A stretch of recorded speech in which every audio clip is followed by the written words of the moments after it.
A very good morning, friends. I am happy to welcome you all to yet another Saturday morning when we discuss another important element of the audit quality.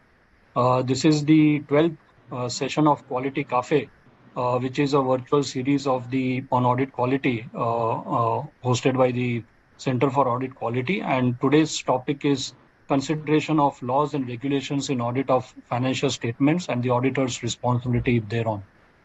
We have some very eminent members or professionals today. We have CA Mayank Jain, who is going to moderate today's panel discussion. And as panelists, we have two very experienced friends of ours, Hemlata ji and Naveen ji, who are going to answer the questions that would be posed to them. And let me share with you, friends, this is an interactive session, though a virtual session. And we would request you also that in case you have any questions, you can definitely type them and share them in the chat box. And our panelists would definitely be more than happy to respond to them. Coming to the topic, friends, the audit of any financial statements, it involves consideration of several laws and regulations. Normally, we focus more on the fiscal laws, but then we are aware that there are many other laws and regulations which an entity is required to comply with. And these may be industry specific or these may be also generic in nature. For example, then there are these laws relating to employees, the statutory dues, deposits, which may be generic irrespective of the type of industry. Everybody has to comply with them. Whereas there are some laws which requires the minimum threshold of net owned funds, whether that is maintained or not in case of NBFCs, which are industry specific. So the discussion today, it would focus on the auditor's responsibility on the consideration of the laws and regulations in the audit of financial statements. The audit documentation on this key aspect, SA 250, it has been in place since November 2009, or I would say since 2009, but the new requirements have now also been included under the NOCLAR in the Code of Ethics of the Institute of Chartered Accountants of India. And section 260 and 360 of the code, it deals with the NOCLAR requirements. So like I said that we have very knowledgeable resource persons on the topic, CA Naveen Dhandaria ji and CA Himlata Jawar ji, who would navigate us through this topic of NOCLAR. So let's discuss and deliberate and have a clear understanding on what are the auditor's responsibilities and the documentation requirements on these laws and regulations. So with this, I once again welcome you all on this Saturday morning to another, I would say, exciting session, knowledge gaining session on the Quality Cafe series that we have under the CAQ. And I would like to thank CA Mayank Jain, especially, who at the last minute agreed to accept our invitation and moderate this session because of some medical exigencies with our team member.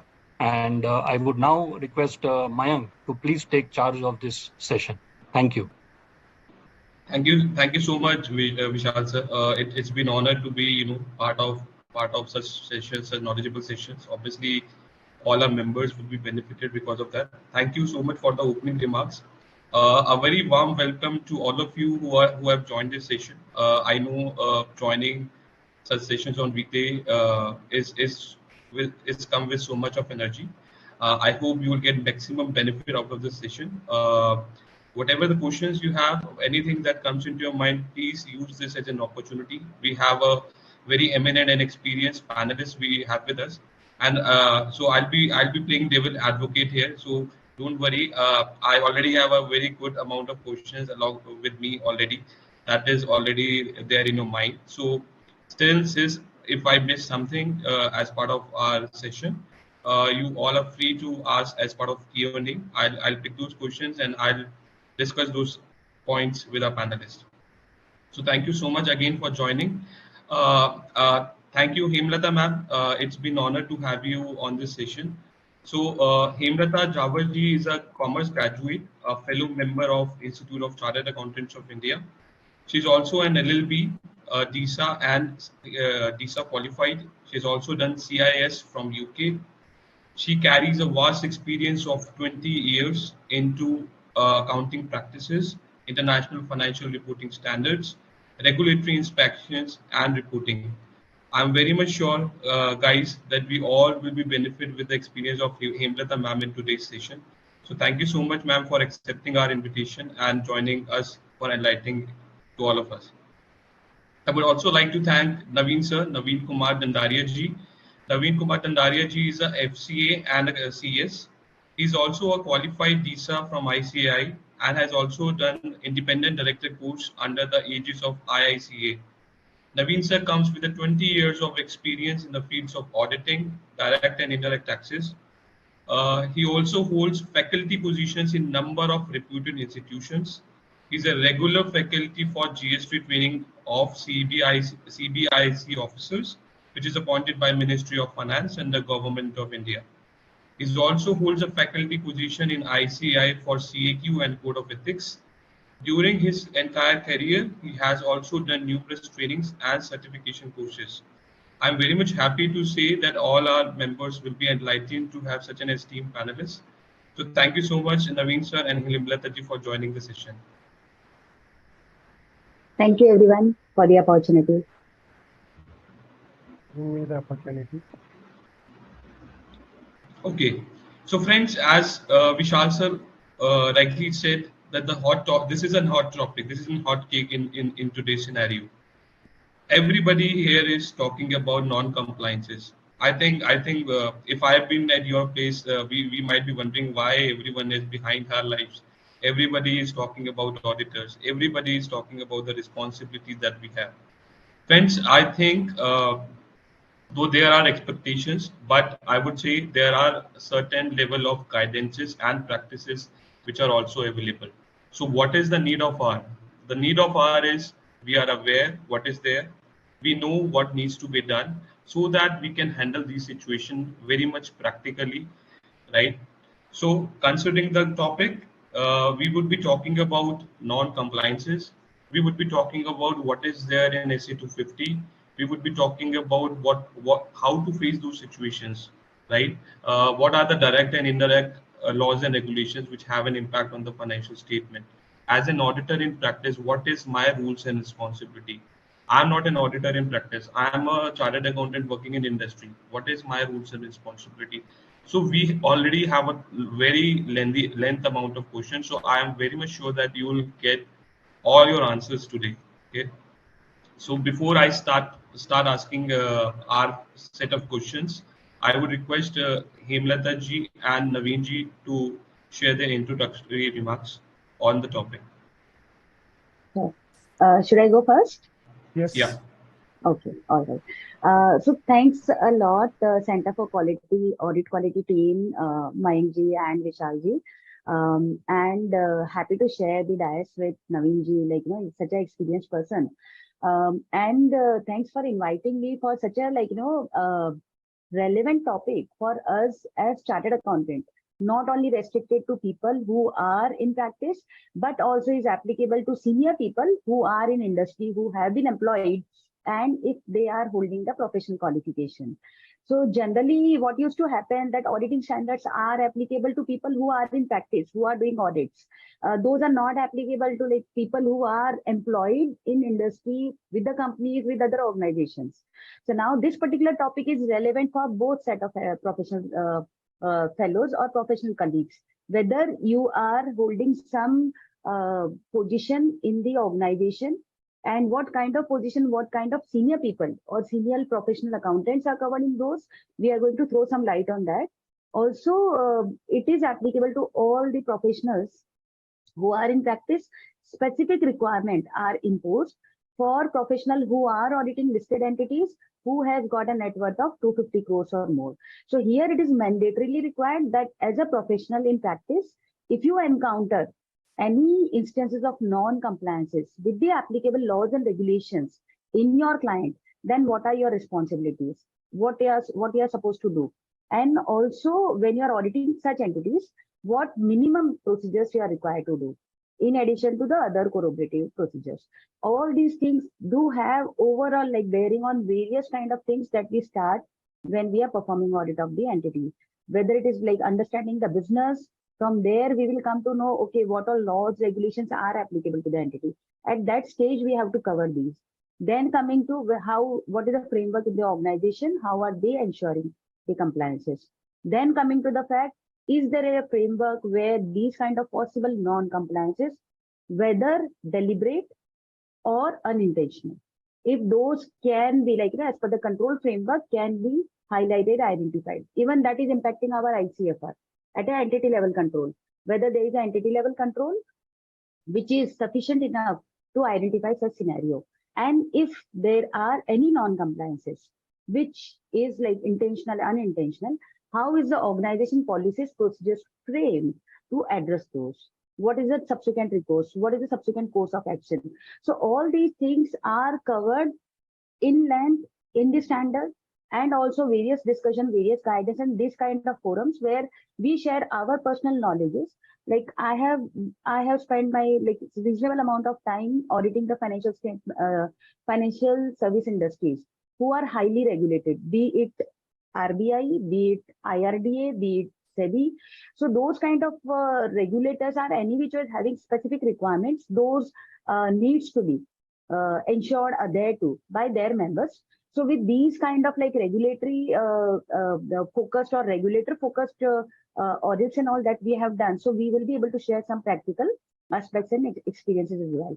Now, very briefly, I would just throw some light, because the standard is not very vast, and it is everybody, you, me, everybody knows we are responsible professionals and the member of the institute. We know that if we encounter any laws, regulations, non-compliances, then we cannot keep quiet on that. We have to raise it to the appropriate level. We have to take a appropriate action on those. If we are in practice, the responsibilities are XYZ you have to do. If we are in industry, the responsibilities are XYZ you have to do. Now, with this, do we understand that if the person is in industry at a lower level of designation, who is not influencing the company's operations and all, who is not categorized as a director or an officer of the organization, and in short, we call it KMPs, right? So if the person is not a KMP and if he encounters something like this, so is he supposed to keep quiet? No, he is not supposed to. He is supposed to highlight that to his seniors, immediate seniors. And if you find that the immediate senior himself is involved in these kind of things, then what is the recourse? So all these aspects we intend to cover in the panel discussion in today's session. Specifically, what I would say, what is the non-compliances? Because everything is around non-compliances with the laws and regulations. If client or your employer is complying with the laws and regulations, then there is no problem. But what if there is a non-compliance or there is a suspected non-compliances? And in that process, what is your responsibility?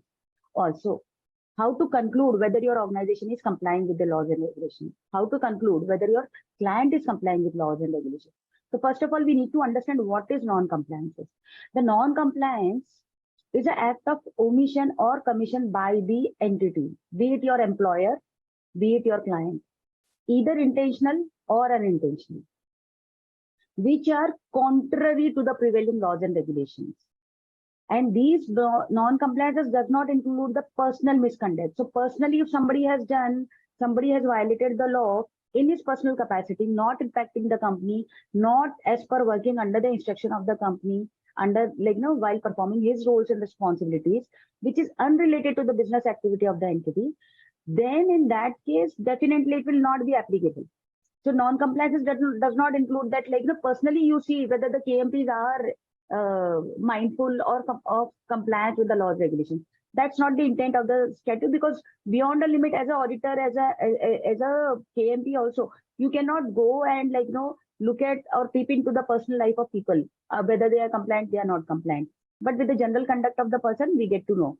And also the overall philosophy of the person. If the person is generally is having a casual attitude with respect to compliances of various laws, regulations applicable to them in the personal life as well.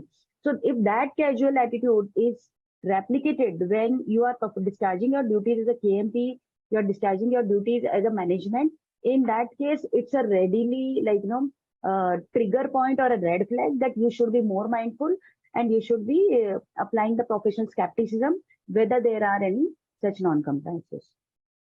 As an auditor, we are responsible to consider the laws and regulations when performing audit of the financial statement. In the audit report, in the CARO clauses, we have to report on certain aspects, whether the company is complying with various kind of laws, regulations, whether it is statutory dues related things, whether it is adhering to company's law related provisions, whether it is relating to deposits related things, and so many other clauses. Also, if there are any fraud that has been committed by or against the company, by or against their employees. So these kind of things get triggered from this particular aspects. All these are interlinked. Like when you do a risk assessment and you plan your audit procedures, you start with understanding the business. Understanding the business will not be completed unless you know which framework, which regulator, which regulatory framework the company is operating into.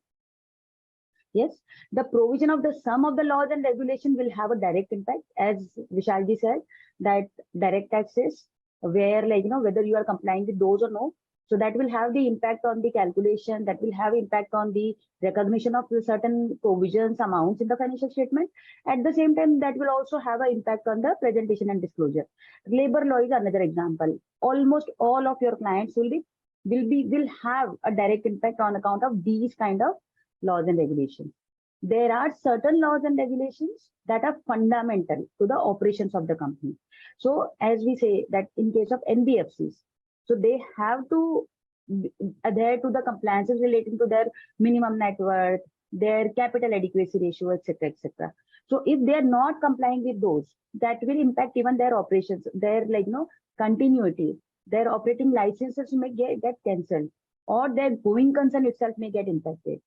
The moment the impact is on the going concern and it is not impacting the financial statement, but as an auditor, you are required to take appropriate steps, because going concern is a fundamental assumption and our entire audit is based on the assumption of the going concern. Similarly, if you are in industry, if you are employed by an entity and you are at a KMP level and you observe that the company is not complying with the specific license requirement or specific regulatory requirement which is impacting its operations, these kind of things immediately should be highlighted and addressed appropriately. There are entities specifically in the financial services sector, and I've spent my considerable time in the financial services sector clients. So those are highly regulated entities, regulated by RBI, by Insurance Regulatory Development Authority, by say SEBI. Listed clients all regulated by SEBI. They will be kind of non-compliances happening. So there are various n number of non-compliances relating to the applicable laws and regulations, which may not have direct impact on the financial statement, but still we should be mindful of those. Now, how do we take appropriate, or how do we justify that we were mindful, we have applied professional skepticism and while discharging our duties? So here, certain audit procedures, certain audit documentation we should be having. We should be having appropriate inquiries with the management that is there any non-compliances? If there were, what was the consequence?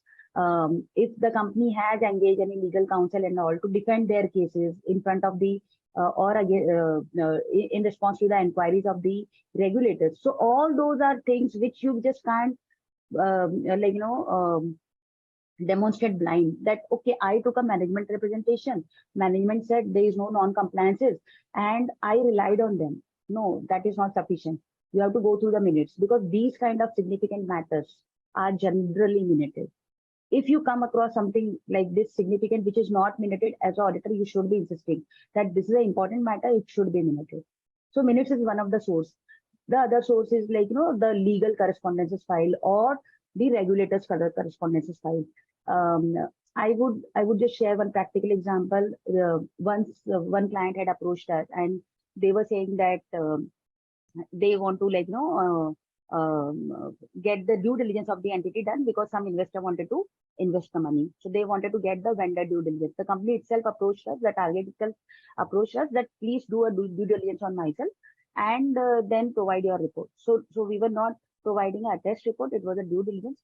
But in the due diligence also the legal aspects gets covered. And there when we saw that there are so many regulatory kind of non-compliances, and when we inquired with the management, what is the management doing with these, like what action they have taken. So they had appropriate policies, procedures, and the reasons how that happened, and in future how that will not happen. So those gives the incoming investor also a kind of comfort that yes, okay, there is something which has happened in the past, but the company has taken appropriate action that it don't get repeated. So these kind of philosophy should be there for your client. Like if something has happened, it has happened. But how do you ensure that it is not repeatedly happening? It is not deliberately happening. We should be gaining the general understanding of the overall regulatory framework. If you are doing a audit of a listed client having a net worth of 250 crores or more, one cannot be blind of like, what the SEBI regulation saying, what the listing agreement saying. If you're not complying with the requirement of the listing agreement, again, that's a non-compliance with the laws and regulations. If your company is exporting and if there are FEMA violations, again, that's a non-compliance with the laws and regulations. These are all material things which impacts the financial statement, which impacts the preparation of the financial statement, the numbers, in some instances, it may impact the amounts, materiality. But even if it is not material, you have to see what kind of issue it is, what kind of non-compliance it is, because then it gives a feel about the overall tone at the top, overall tone of the management. So that's why everything we just can't restrict to the materiality. Okay, oh, it's such a small amount, some small penalty they have paid. No, also look at what is it a casual, like, kind of feel that you're getting, that management is not concerned again and again, same kind of non-compliance is happening, again and again, the penalty is being paid, even if the amount is small. So those all things impact your risk assessment. And those all things we should be mindful of. And then exercising the professional skeptics here. So with this, I conclude on my summary of why it is relevant, how it is relevant. As a member in practice, as a member in industry, what are we supposed to do? And definitely, whenever there is a question answer, then in more length, we'll throw lights on that. So with this, I hand over to Naveen ji. Thank you, Hemlata ji, for wonderful opening remark, giving an overview of the standard. What I propose now is, what is the technicalities in the standard? I am sharing a small PPT for this.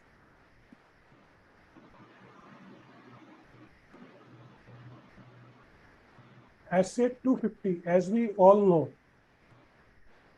deals with consideration of laws and regulations in the audit of financial statements. First and foremost, technicalities when this essay becomes applicable.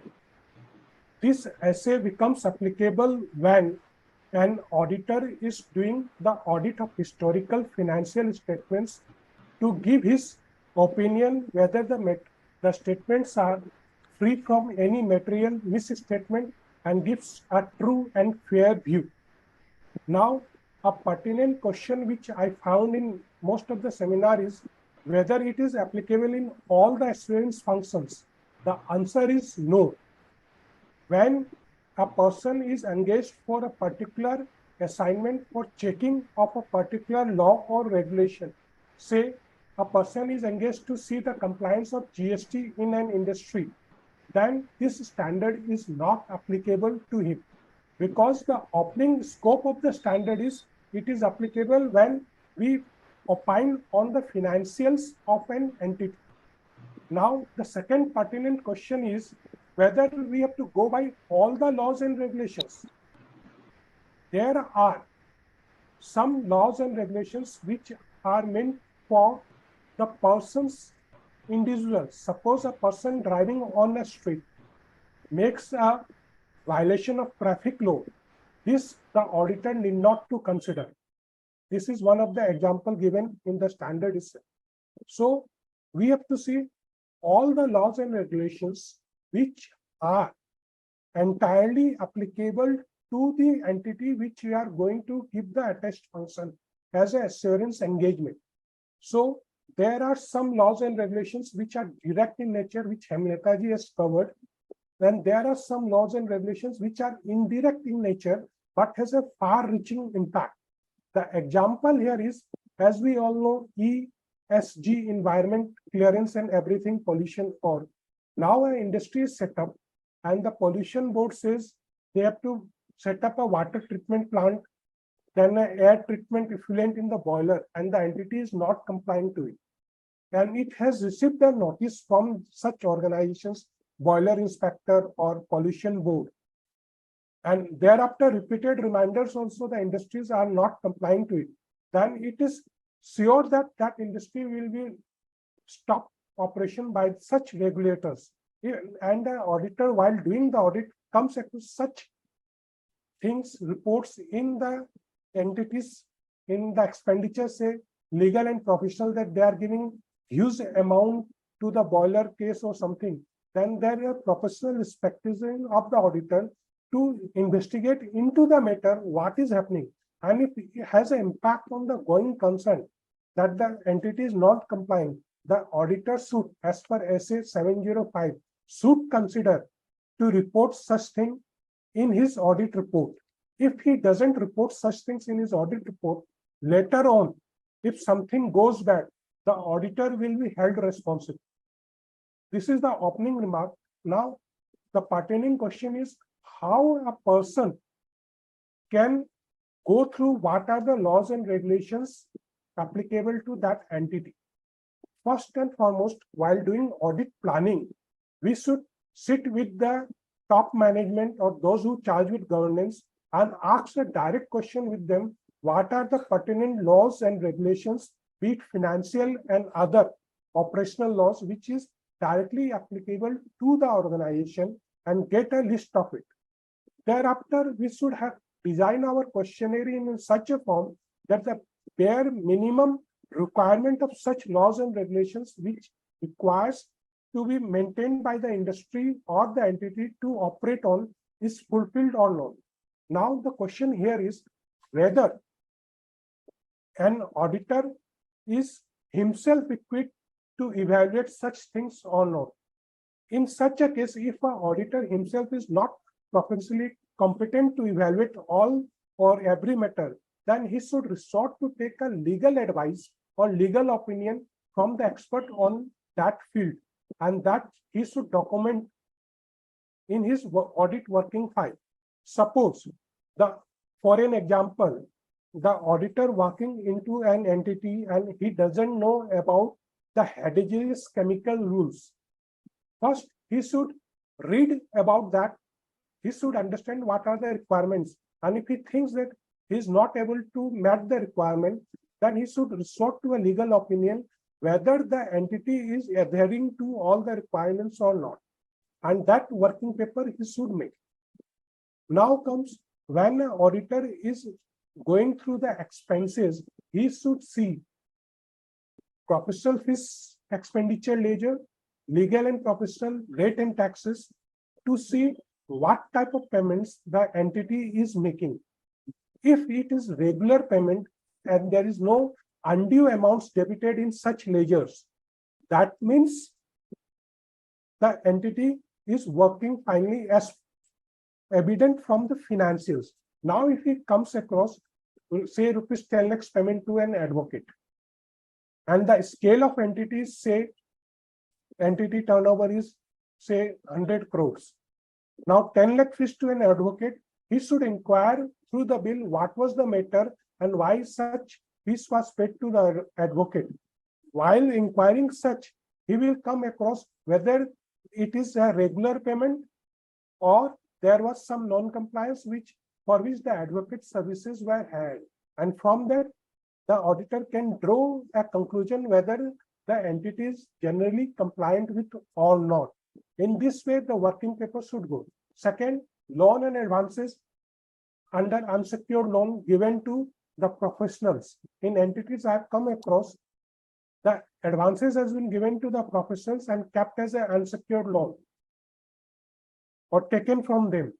In such a scenario, why such type of transactions has been done into the financials? We should inquire into deep dive and see whether such transaction relates to some other type of payment or not. If so, then there is a non-compliance by the entity. Now there is a manufacturing industry. We all know they need a huge sum of energy and they keep boiler.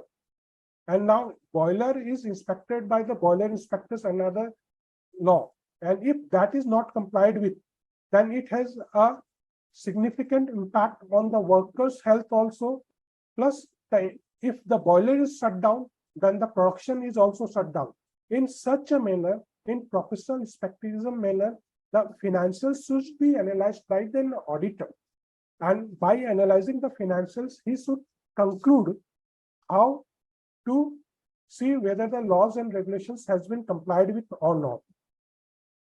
The overview we have talked, the financial essay is applicable from 1st April 2009. The responsibility of auditor is that the requirements of essay, whether the entity is complying with all the laws and regulations or not, but the auditor is not responsible for preventing the non-compliance, and he cannot be expected to do so. But an auditor should see the entity is compliant with all the laws and regulations applicable to that entity. The objectives of this essay is to perform specific audit procedure to help to identify the instances of non-compliance. Now, there are two types of laws and regulations as per this essay: direct laws and indirect laws, which are applicable to the organization. The direct laws covered by my co-speaker, and indirect laws, if there is, it is covered in para 6B of the standard, wherein the auditor should perform sufficient audit procedure to obtain evidence whether it has been complied with or not. And in direct laws, the auditor should document all the findings thereon and should obtain the reasonable documents that the law has been complied with.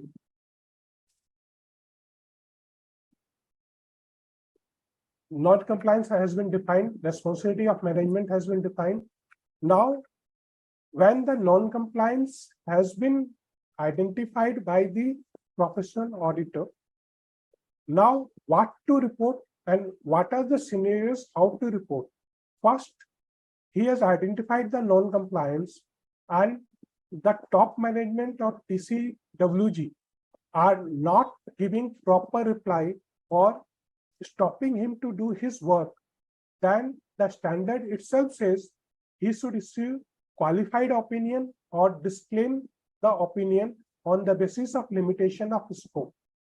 Second, if the non-compliance is detected and the management has given proper reply, then in such a scenario, what the auditor should do?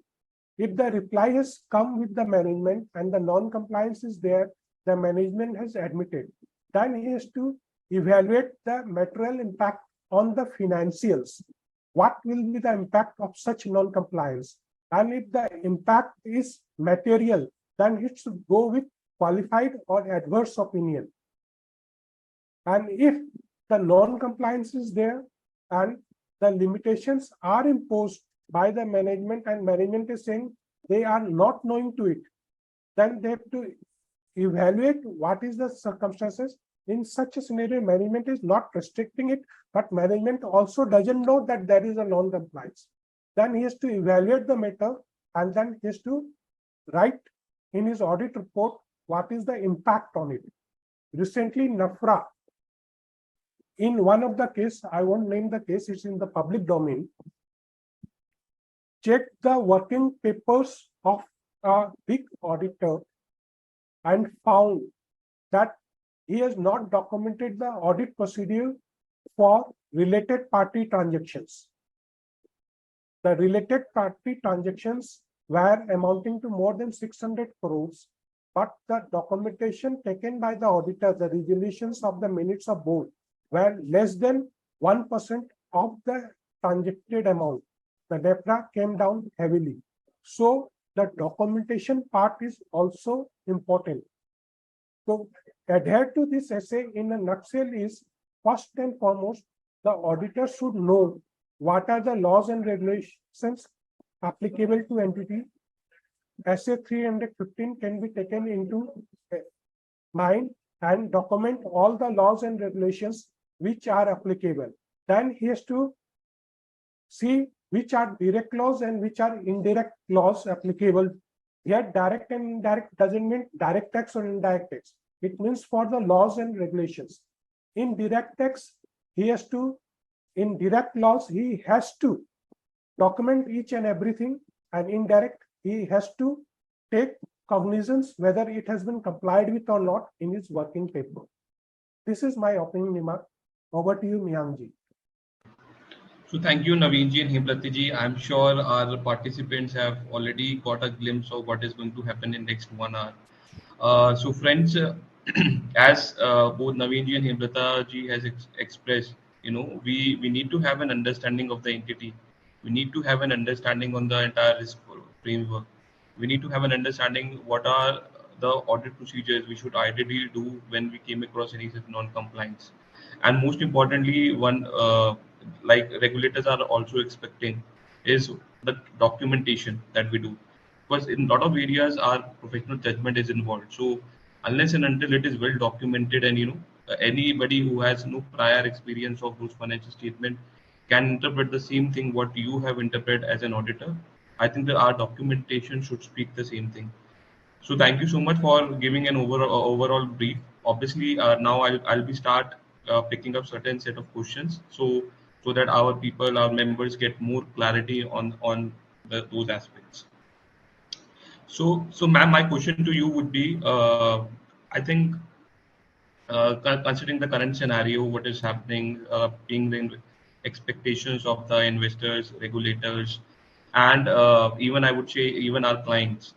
So obviously the clients are expecting that auditors should be aware of the non-compliances, and if we came across a situation, then it should be highlighted back to us. So my first question to you, ma'am, would be, what is the role of auditor in consideration of laws and regulations while doing an audit of financial statements? Actually, a very relevant and important question, and one of the key responsibility when we are auditing the financial statement and giving a audit opinion on them. So specifically SA 250, as Naveenji rightly said, that if you are auditing a financial statement, historical information in a financial statement, in that case, SA 250 is applicable. So we have to comply with SA 250.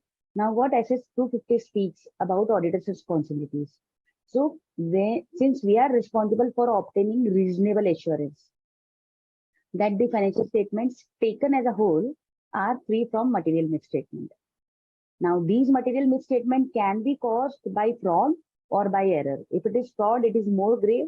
If it is error, then we should be having a appropriate audit procedure frame so that these kind of errors can be detected. These are detected. It is not like going undetected. So there should be adequate procedures that are being performed to ensure that the financial statements are free from material misstatement, whether caused on account of fraud or error.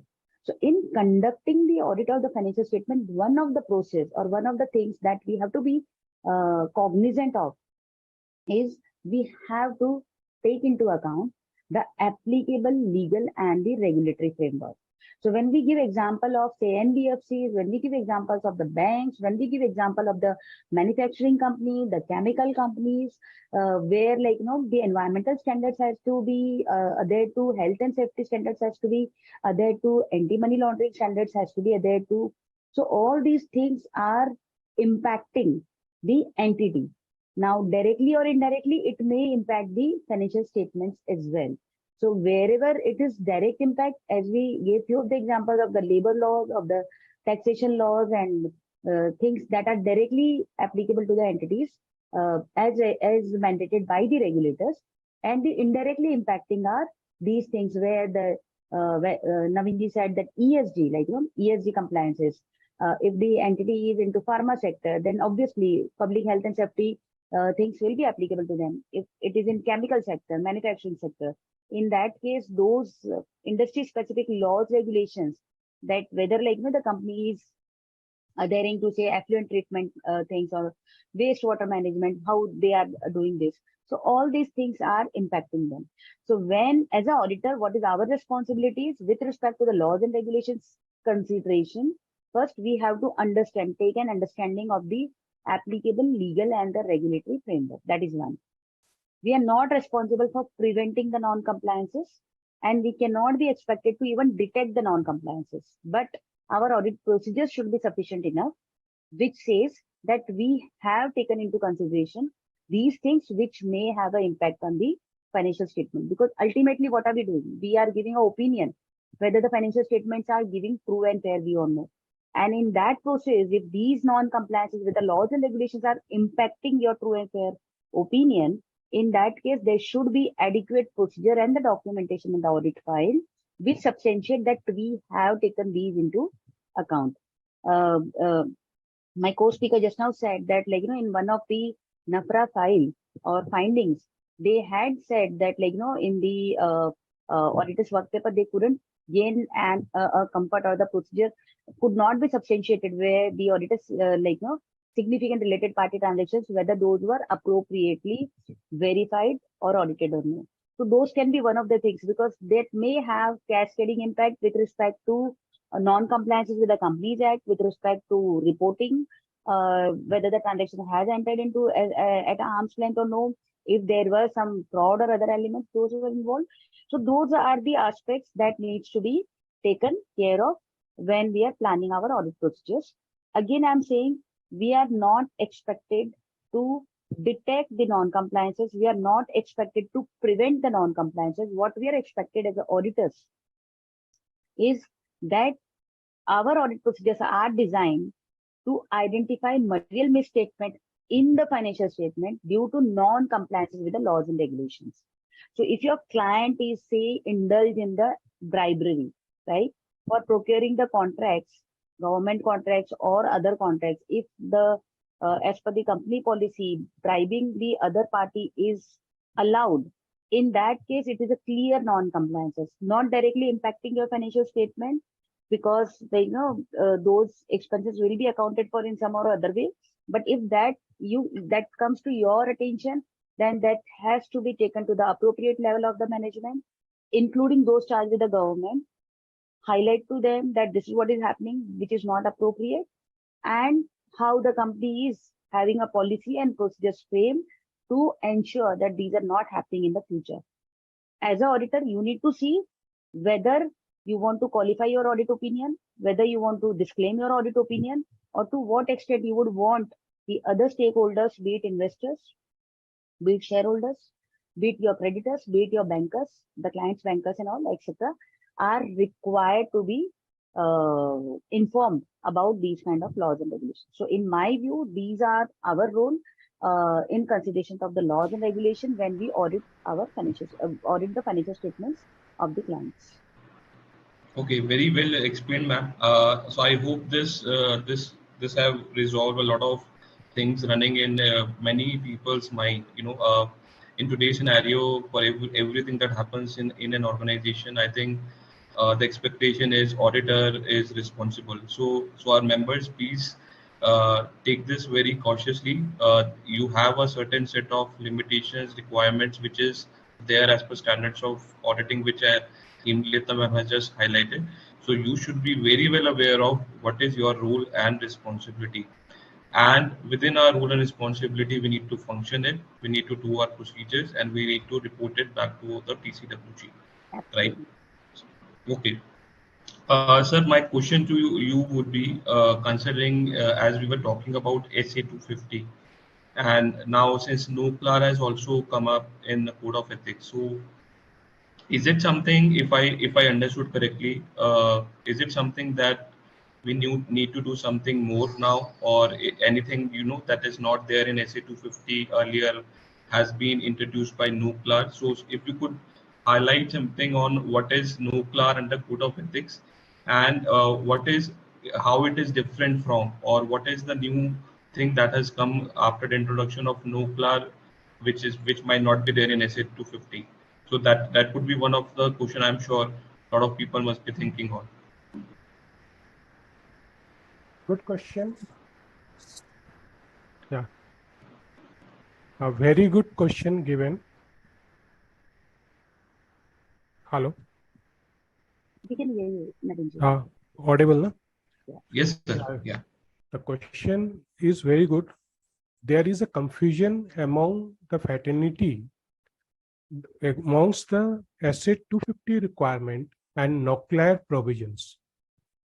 I would like to explain this question in details because I am coming across this question in many of the seminars. The standard of auditing Asset 250 made applicable from 1st April 2009 for chartered accountants who are engaged in assurance engagement relating to audit of historical financial statements. The remark in the essay scope itself says the standard of auditing deals with auditors' responsibility to consider laws and regulations when performing an audit of financial statements. This is the scope of Asset 250. That means the chartered accountants in service are not governed by Asset 250, whereas NOCLAR provision came into light with Revised Code of Ethics 2019. In Revised Code of Ethics 2019, there were two sections, Section 260 and Section 360. Section 260 deals with professional accountants in service, and Section 360 deals with professional accountants in practice. This Section 260 and 360 were made applicable from 1st July 2020, but they were deferred and made now effective from 1st October 2022 with modification. In Section 260 of NOCLAR under Code of Ethics, the modification was done by the Council in its meeting that it will be applicable to professional accountants in service, that is key managerial person being employees of listed entities. And gradually it will be made applicable to everyone. And Section 360, professional accountants in public practice, made applicable for auditors doing audit of the companies which are listed and having net worth of 250 crores. This is the revised and then made applicable from 1st October 2022. But the requirement of Asset 250 and NOCLAR has one thing in common, that to report the non-compliance with laws and regulations. But the scope here is, while auditing historical financial statements, Asset 250 comes into picture, and NOCLAR is applicable to all the chartered accountants, be it in service or practice. Now comes what to do under these provisions. Under NOCLAR, if KMP comes to know there is an irregularity in the entity, the KMP should bring it to the highlight of the top management that there are irregularities and what the management should do to overcome it and make good with such irregularities to become compliant. Now, if the management does not respond, then under NOCLAR provisions, there is change in confidentiality clause, and such KMP is required to report to the regulators. And if the person is in engagement as an auditor in public practice, then there is Form ADT 4 for some non-compliances in terms of fraud amounting more than 1 crore, then he has to directly report to regulators after following the procedure. In this manner, NOCLAR and Asset 250 are different, but the ultimate goal is same. So while auditing historical financial statements, the assurance engagement the chartered accountant is supposed to comply with SA 250 as well as Section 360 of NOCLAR under Code of Ethics now, whereas the chartered accountant or public professional accountants in service are required to follow NOCLAR under Section 260. Hope this answers your query, Myangji. Yes, sir, very well. So I think now if I'm a chartered accountant, whether I'm working in practice, whether I'm working in industry, these provisions are applicable to me, which means if I came across any incident of non-compliance, irrespective of the fact wherever I am, I need to follow these provisions. So I hope members, you are now well aware of whether you are working in practice or industry. This is applicable to you. Great. With this, I'll extend my question further.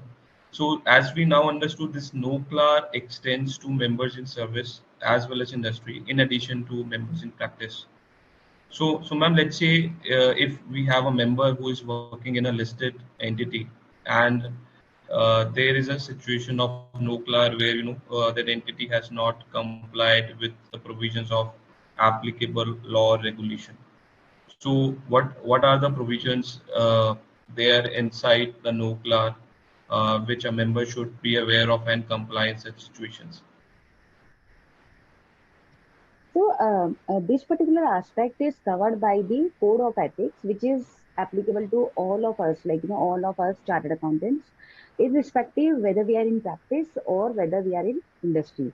Now, restricting the response to the question where, like, the specifically, like, what is the responsibility of the member working in the listed company or in the industry with respect to like NOCLAR, the provisions of NOCLAR. So first of all, earlier there was a myth or there was a misunderstanding that if the person is not in practice, in that case, Code of Ethics is not applicable to him because he is not a member with the institute in practice. But now that has been clarified a number of times in various such informative sessions as well, that all the chartered accountants, whether you are working in industry, in companies, in other entities, non-corporate entities, or you are in practice, the Code of Ethics is applicable, and certain clauses, certain aspects are maybe little bit different compared to, like, there may be more provisions which is applicable to members in the industry, but this particular aspect relating to NOCLAR, so that is applicable equally to members in industry as well. So if somebody is having any position as a CFO, as a director, be it finance director, finance controller, or whatsoever, if that person is holding that position in the capacity of a director, as an officer, or as an employee, whether he can exert significant influence over and make decisions regarding the entity's day-to-day operating activities, financing activities. So in that case, if he is aware of or suspects non-compliances with the laws and regulations during their professional activities, it should take certain steps.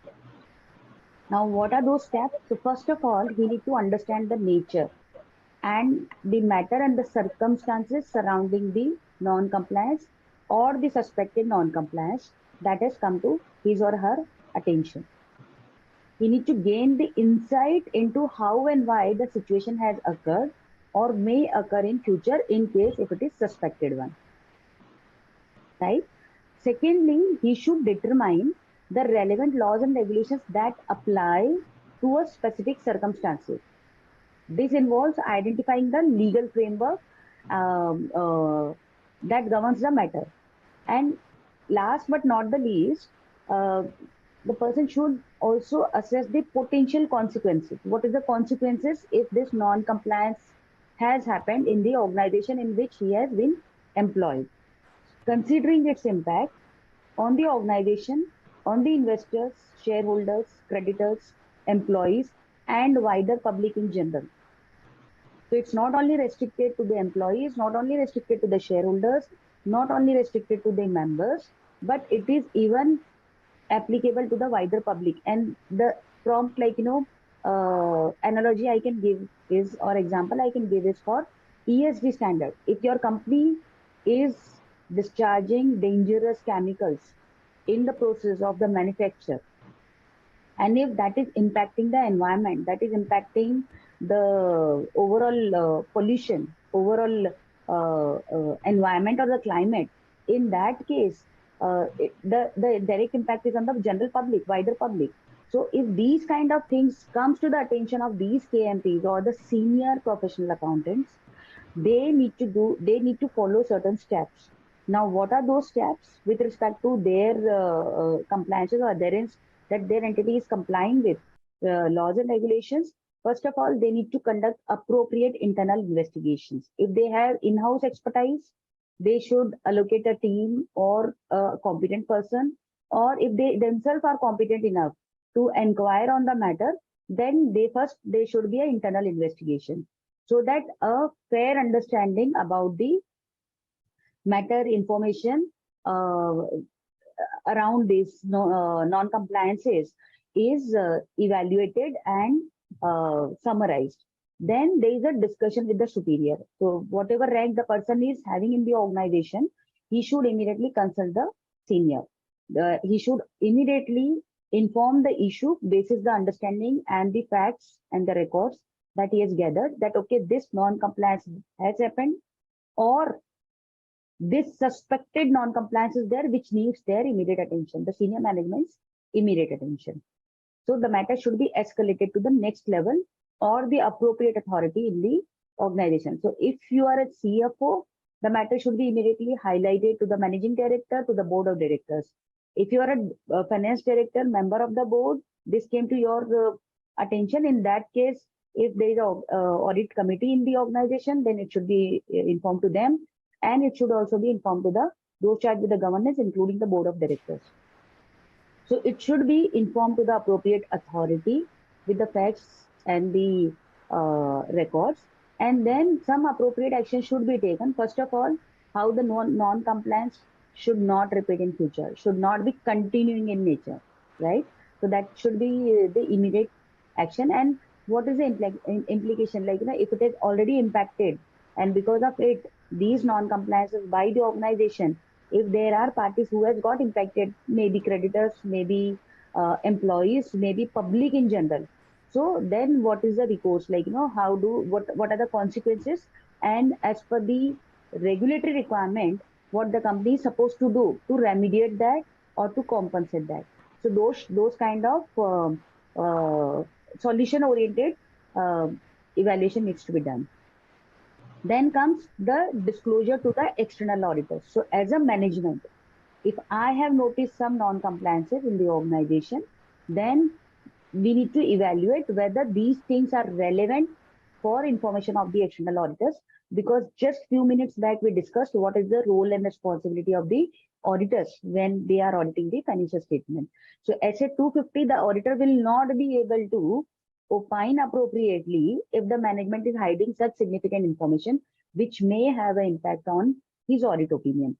So while the standard is saying the auditor should be doing inquiries with the management, here the code of ethics and the regulatory requirement is, if as a management, the professional accountant, as a management, in the capacity of the management, is encountering something like this, they should evaluate whether it is relevant for the attention of the external auditor, and they should suo moto go and inform this to him.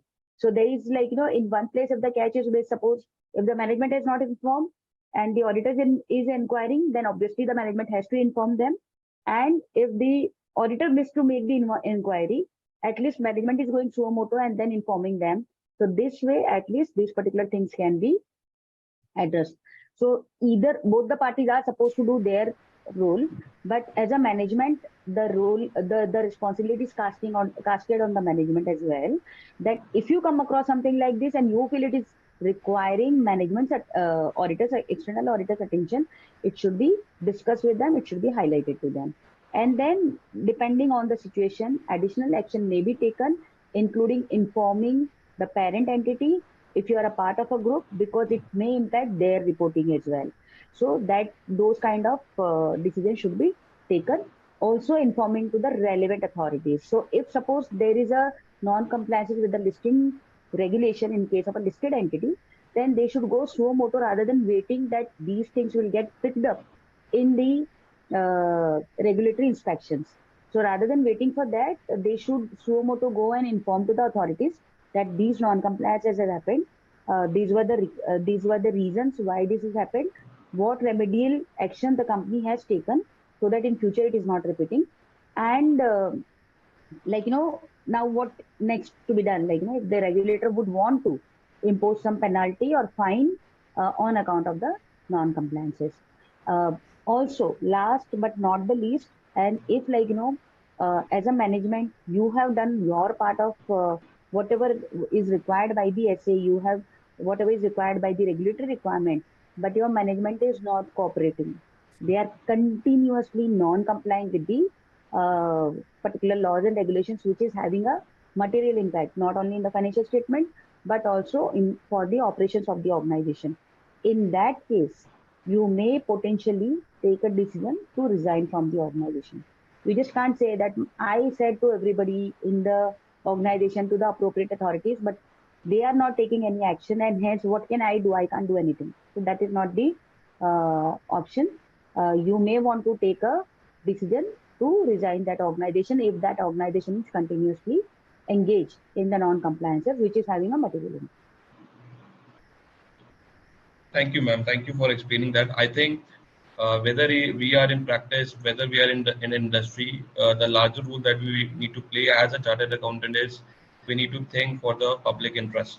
So whether we are on the management side or on the as a auditor of the company, the objective is in case of any non-compliance, it should be discussed, well evaluated, and necessary action should be taken.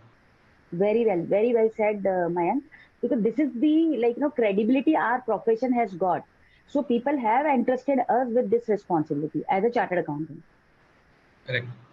And to my fellow members here, I think as Himlata ma'am rightly highlighted, so the objective here is not to undermine, let's say if you came across any non-compliance, but at the same time, it should not be a case as soon as we came across anything, we should make too much of noise. So we should first think about it, we should evaluate it, we should speak to the right authority so that necessary action can be taken. Yeah, thank you ma'am for explaining that. Sir, one thing that is also there in my mind is with respect to laws and regulations. So, let's say for any company, there could be various laws or regulations which are applicable. How can we, as an auditor, be sure that the company has complied with all laws and regulations? So, for example, let's say we are the auditors of a company. Maybe we may have a knowledge of companies act related compliances, but apart from that there are many other laws and regulations also.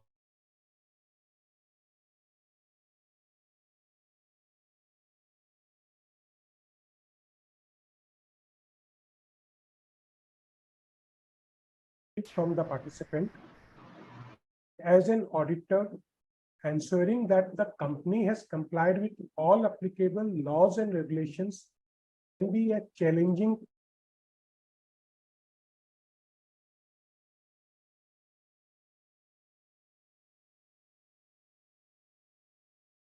compliance. How the auditor does it? First and foremost, when we go for an audit of historical financial statement, we do audit planning.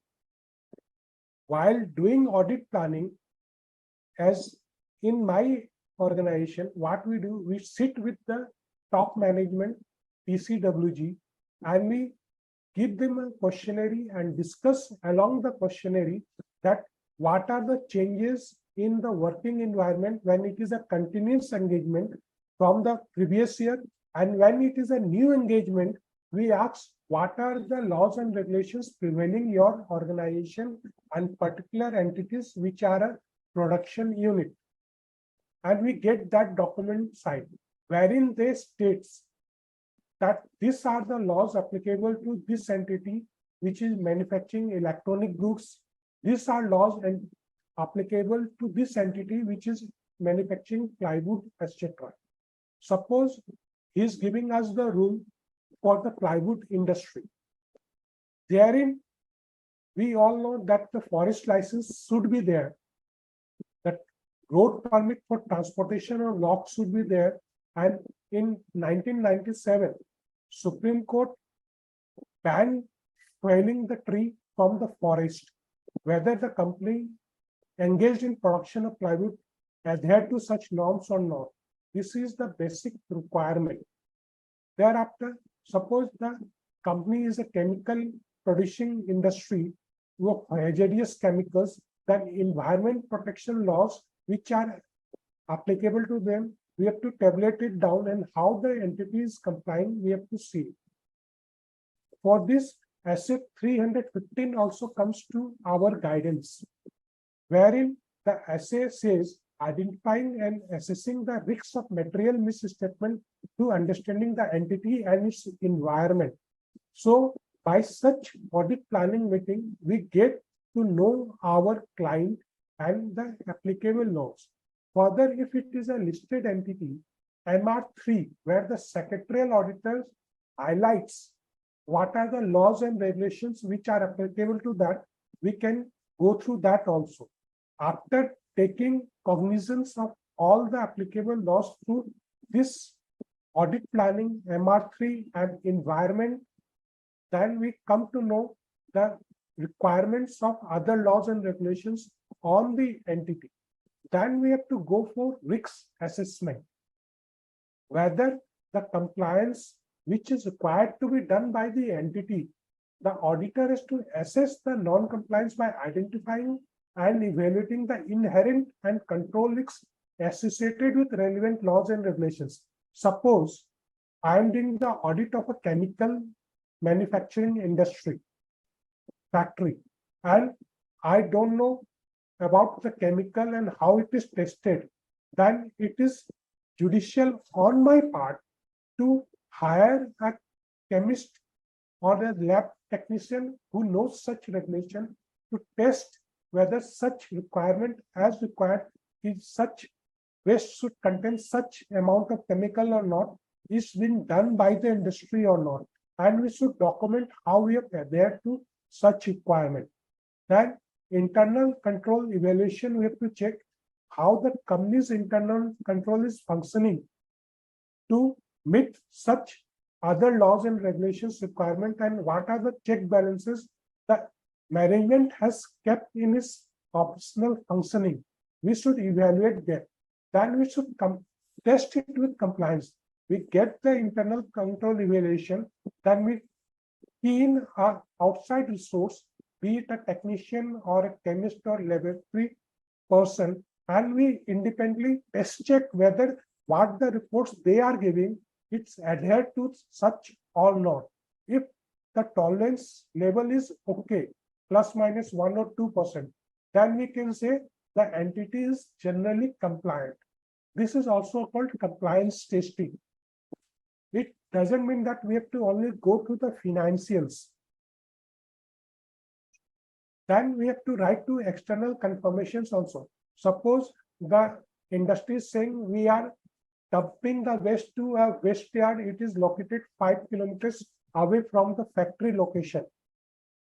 We should plan a visit whether the disposal of waste is as per the norms of Pollution Control Board or not.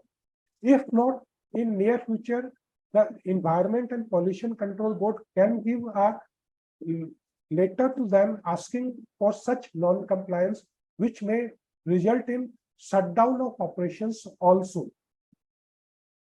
Then, if we are not the expert in taking care of such industry in chemical terms, we are expert in financial, but we don't know about the chemicals or additives, materials and all, then we should engage an expert in such line to take care whether the company is adhering to the norms or not. And this all procedure we should document in our thing. Now, after going through all the process, we see that the company is compliant. We have not to report. But we see that our finding is company is non-compliant. Then we have to report as per SA 705. In this way, we can go through it. Over to you, Mayank.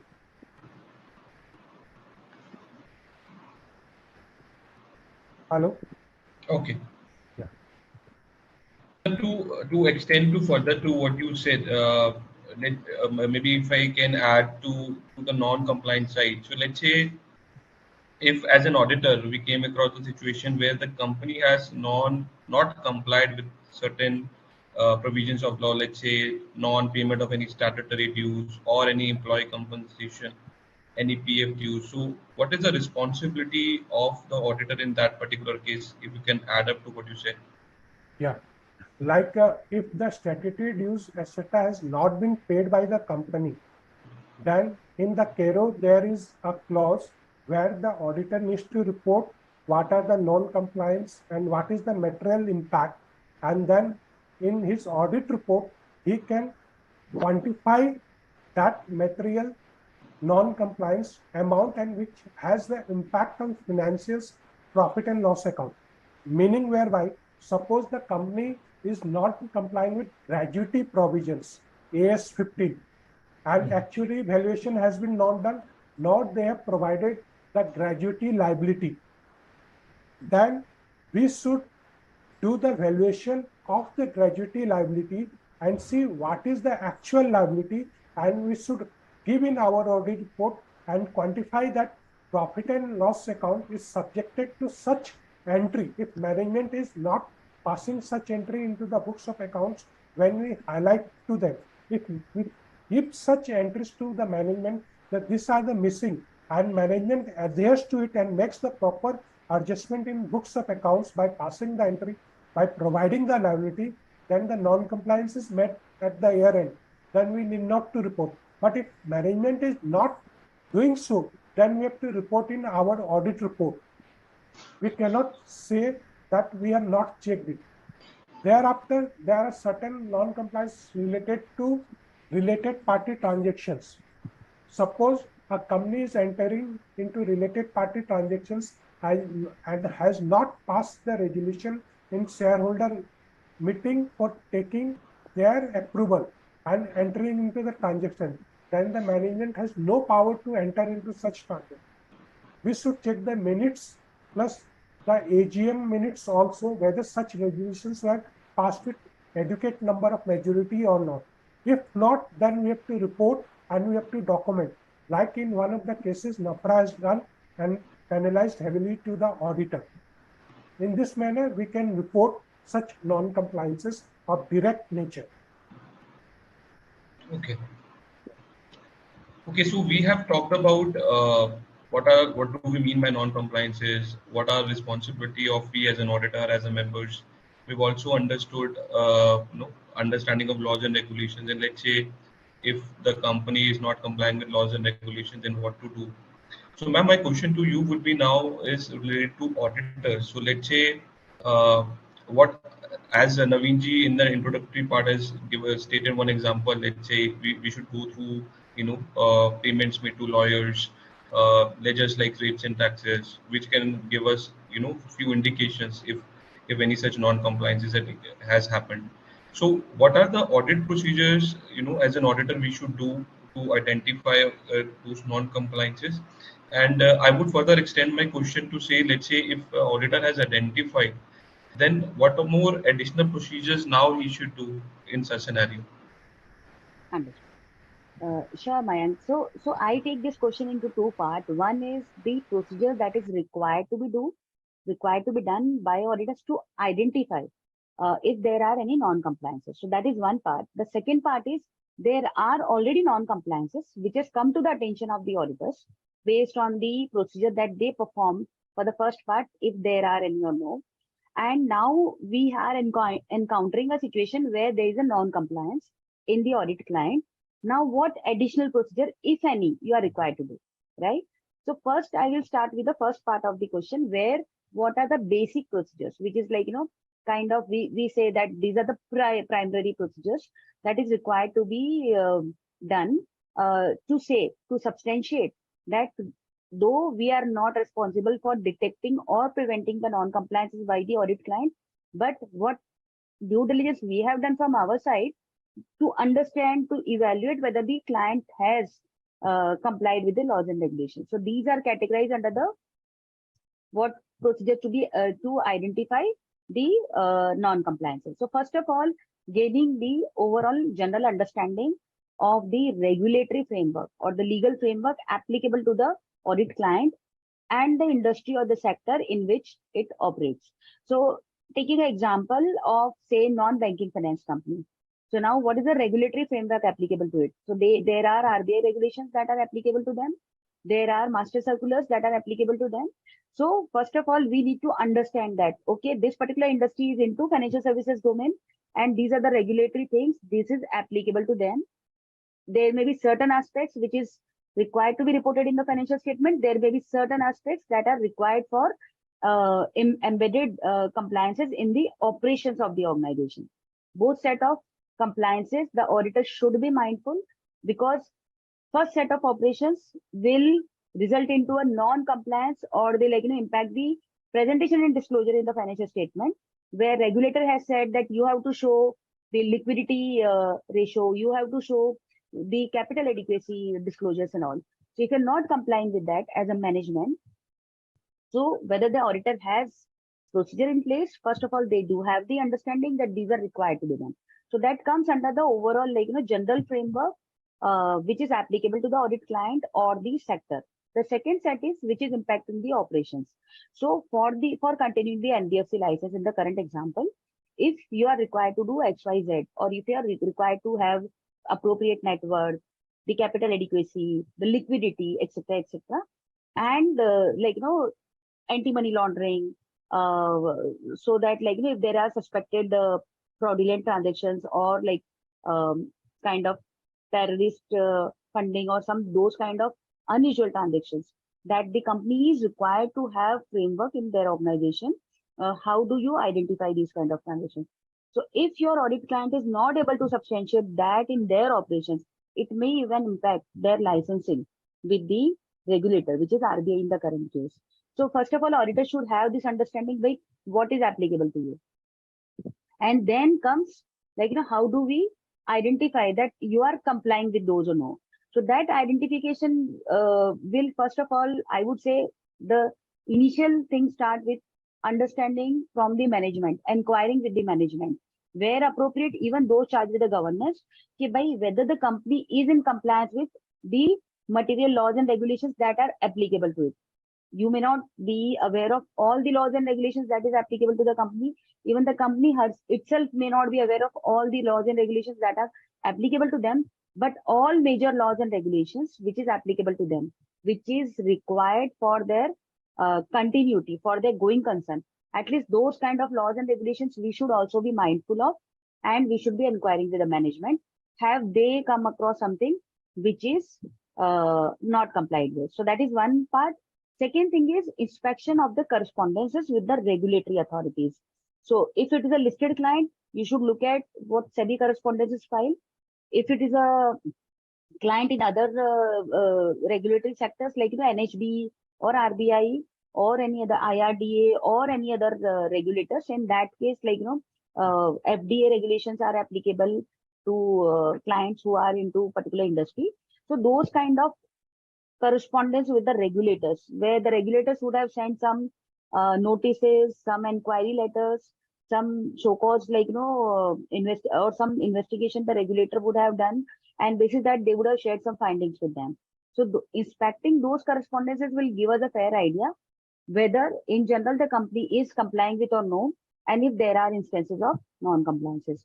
In addition to going through the financial statement, ledger scrutiny and all, we should also remain alert throughout the audit, whether there are any instances of fraud and other non-compliances with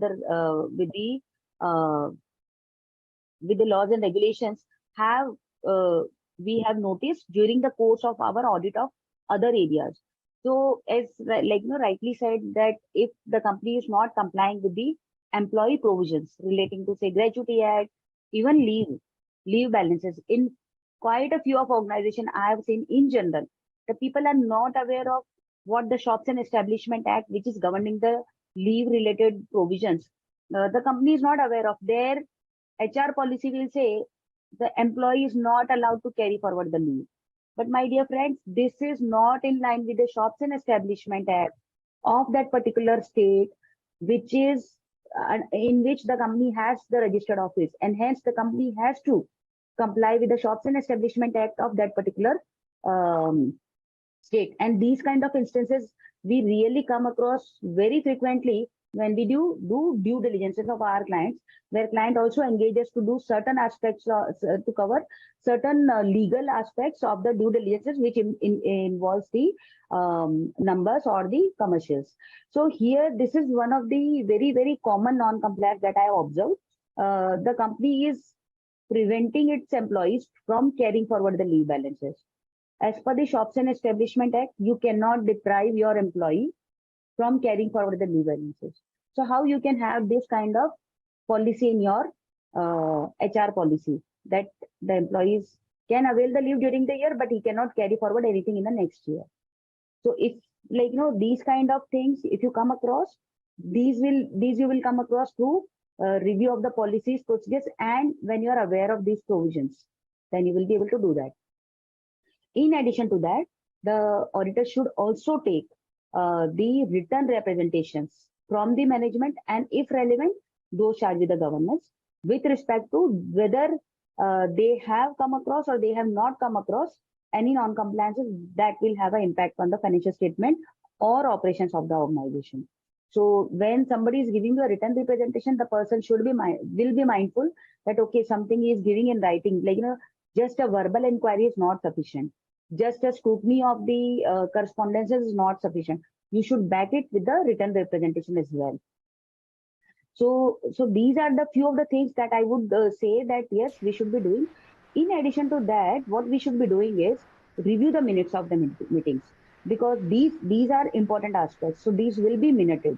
Do the inquiries with the legal representatives or lawyers of the organization. So when you inquire with them, okay, what kind of legal cases are open, what are the company's chances or the merits.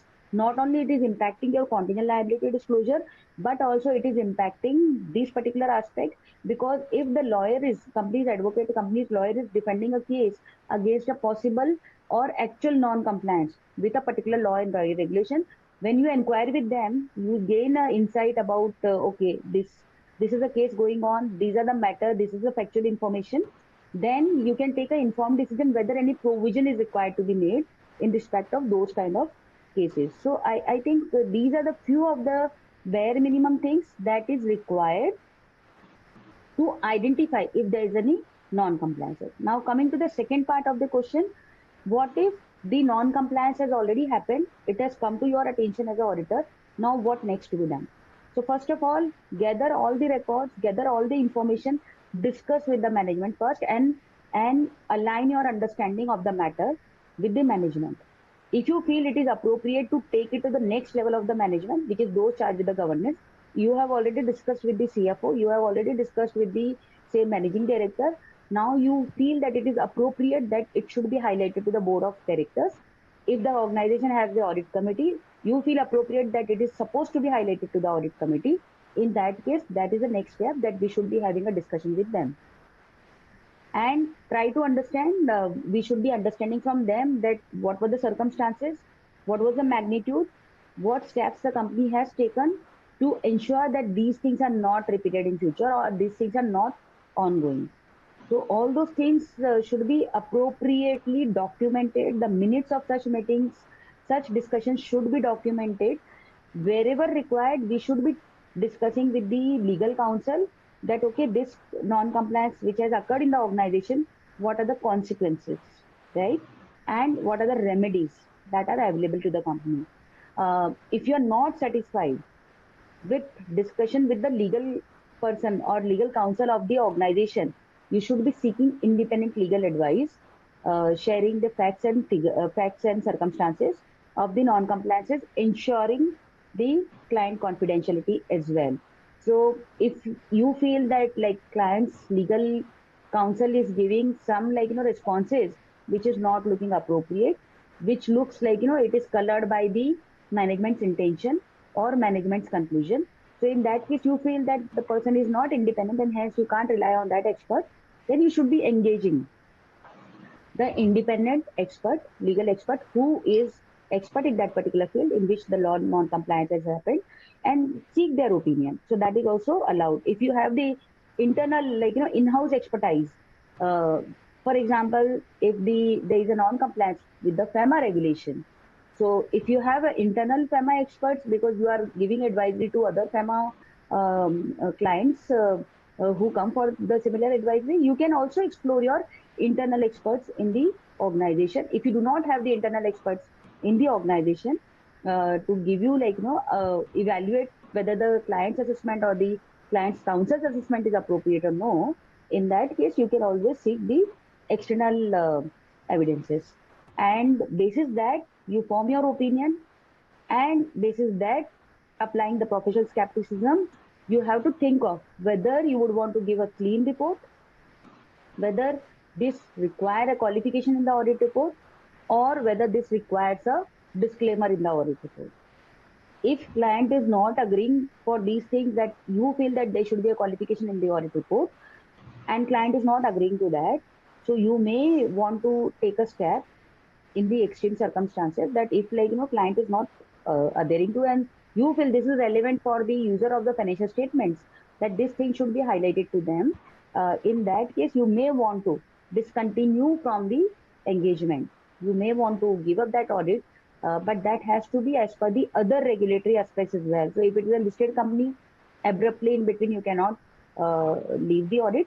But then yes, definitely in the auditor's report you would want to highlight this thing, that the difference of opinion is there, and this is what management's view is, and this is what your view is. So end of the day, we have the audit report in our hand.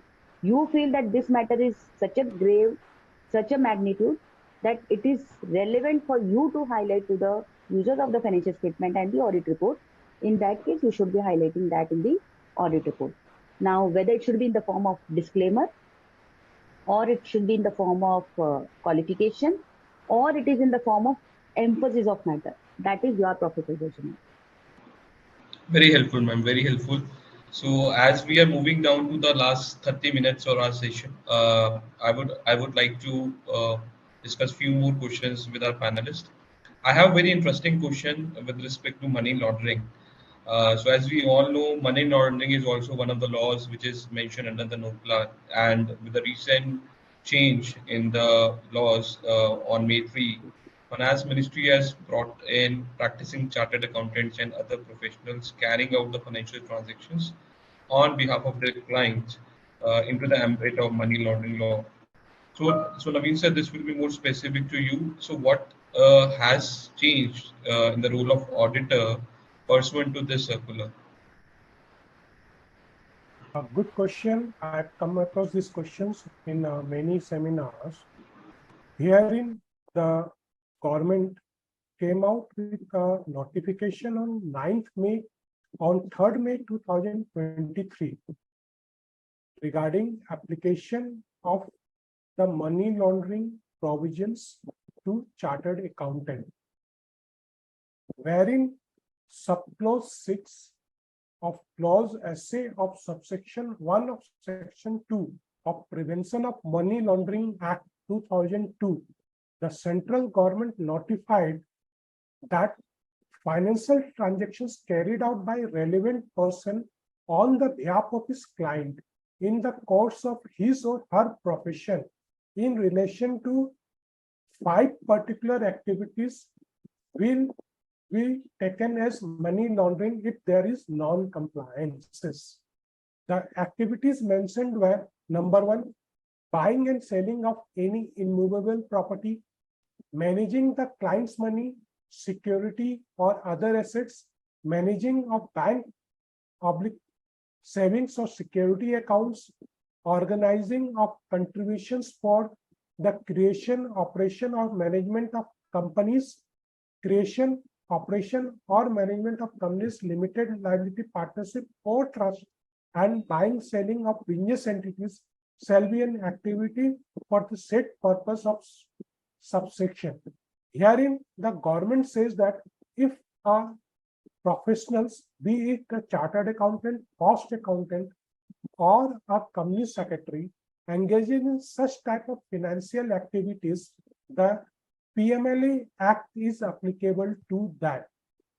Now I come to the code of ethics of our mother institute, ICAI, wherein institute categorically states that if you are handling the client money for paying certain government dues, you should categorically open a separate bank account and you should take the amount in that account only and pay through it.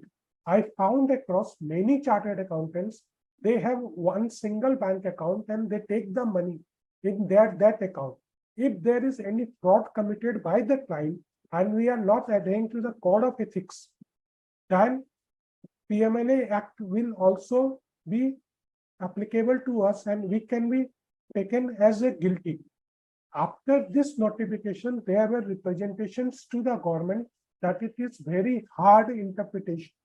Then on 9th of May, government gave another notification for removal of doubts to the member in large that if activities carried out for the formation of company and in which the practicing professional, be he a chartered accountant, cost accountant, or company secretary, engages himself for the requirement of section 1, subsection 1 of clause B of section 7 of Companies Act, then he will be outside the scope of PML Act, that is signing the subscriber's page in the memorandum of the company or drafting the partnership agreement on. But if there is a financial transactions and that transactions are carried out by the member at large through his bank account and he is involved in the management, then the PMLA Act is also applicable to such member if the entity or client does some mischief under that act. So the chartered accountant will be made party to it. In this way, PMLA Act has been extended as other laws and regulations to chartered accountant, be in service or in practice. I think this solves the query. Yes, sir. Okay, so now I also wanted to talk more about for next 5 minutes maybe on documentation because that is also very key. I think there is one perception to say even if we are not getting adequate audit evidence or something, management representation is our last resort. So maybe I would like both our panelists to highlight more on the documentation part. Can we say that management representation letter obtained from the management serves the purpose? Is it sufficient? And I would also add up to say, as part of my second question would be, what as we as an auditor, as part of audit documentation should ensure there are minimum requirements which are there in standards on auditing or SA 250 specifically related to documentation around NOCLAR or any compliance with laws and regulations. So maybe Himlata ma'am, maybe you can add up to say, and then maybe we'll take few comments from Naveen sir. Sure. So while the management representation is really, really important, and we have to seek the management representation, whether or no management is aware of and whether they have informed us of any non-compliances with the laws and regulations, it is not a substitute for the audit procedures. So it's a myth that, okay, ye nahi hai, take a management representation. That's not relieving you from your duties and responsibilities as an auditor. So management representations alone will not be sufficient to conclude whether or no there are non-compliances. So you have to perform the procedure. You have to have that documented so that it can be evidenced in the audit file that you have done your part of role or you have performed certain procedures which were sufficient for you to take comfort on this particular aspect. What kind of documentation? So few things which I would want to cite is, first of all, you should be having an appropriate memo where you have documented that understanding about the entity and the regulatory framework and the legal framework that is applicable to the entity and its industry. So that understanding has to be documented. Whether you are documenting it as a part of understanding the business or the understanding the entity part, or you are having an independent memo about the NOCLAR. So that is one thing that should be there in your file. Second thing is, what is the overall framework in the organization? So that understanding also should be documented. So first, what are applicable to the, what all material laws, regulations applicable to the entity.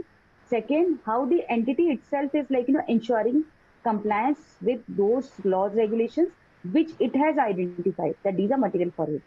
And the third thing is minutes of the meetings. So as I said, this is very important document with the organization. So there are minutes of the board meeting, audit committee meetings, various different committee meetings. And specifically, if there is a compliance there is a compliance team in the organization, in that case, you should review the minutes of those compliance teams meetings. So that is other part.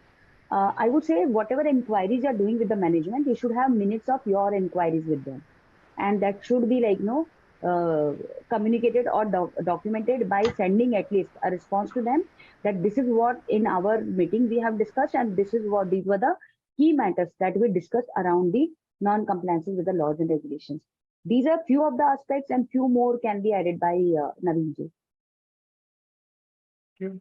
Here, I would like to draw attention of the fraternity that we should go by SF 580 relating to written representations.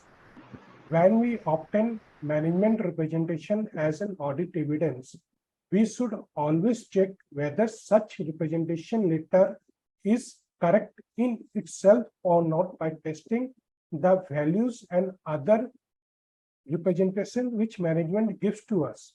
SF 580 casts the duty on the auditor that the representation letter obtained from the management should be verified and concluded that it is appropriate and correct.